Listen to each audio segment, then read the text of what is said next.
এই প্রথমবারের মতো ভূপেন্দ্রচন্দ্র দত্ত ভৌমিক ট্রাস্টের উদ্যোগে চালু করা হলো Bhupendrachandra Datta Bhowmik merit cum means awards 2024। মূলত যে সমস্ত ছাত্রছাত্রীরা 2023-24 শিক্ষাবর্ষে টিবিএসসি ও সিবিএসই বোর্ড পরিচালিত পরীক্ষায় সফলতা অর্জন করেছে অথচ আর্থিকভাবে দুর্বল, তাদের মধ্যে থেকে 32 জন ছাত্রছাত্রীকে এই পুরস্কার প্রদান করা হলো।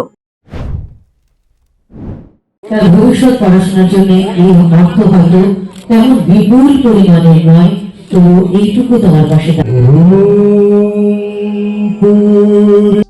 শনিবার রাজধানীর আগরতলার মুক্তধারা প্রেক্ষাগৃহে আয়োজিত এই অনুষ্ঠানের মধ্য দিয়ে কৃতীদের সংবর্ধিত করা হলো। এই অনুষ্ঠানে উদ্বোধক হিসেবে উপস্থিত ছিলেন রামকৃষ্ণ মঠ ও মিশনের স্বামী শুভকারানন্দ মহারাজ। এছাড়াও উপস্থিত ছিলেন দৈনিক সংবাদ দত্ত ভৌমিক ট্রাস্টের চেয়ারম্যান সঞ্জয় পাল সহ অন্যান্যরা।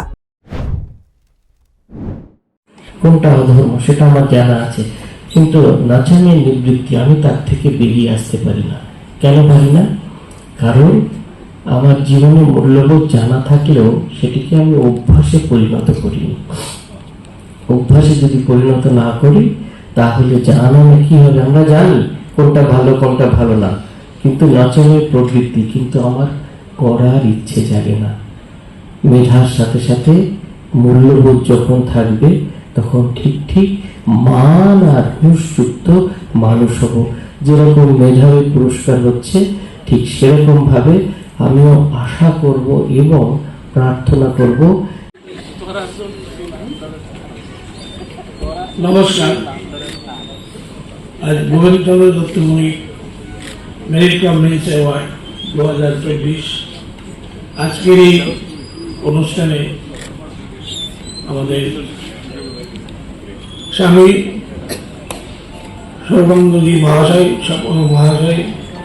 সেক্রেটারি রামকৃষ্ণ মিশন, আর আমাদের কলেজের এমবিবি কলেজের এক্স প্রিন্সিপাল এবং সেক্রেটারি এক্স প্রিন্সিপাল এবং বোর্ড এডুকেশন বোর্ডের ডিরেক্টর শ্রী সুকুমার দাস মহোদয়, আমাদের শিক্ষাগুরু এবং আপনাদের আরো বেশি পরিচিত অধ্যাপক শ্রী মেহির দেব, উনি পুরস্কার স্বরূপ ছাত্রছাত্রীদের হাতে 25,000 টাকা করে তুলে দেওয়া হলো। কৃতীরা খুবই খুশি হলেন এই আয়োজনে। Bureau report, news prime Tripura.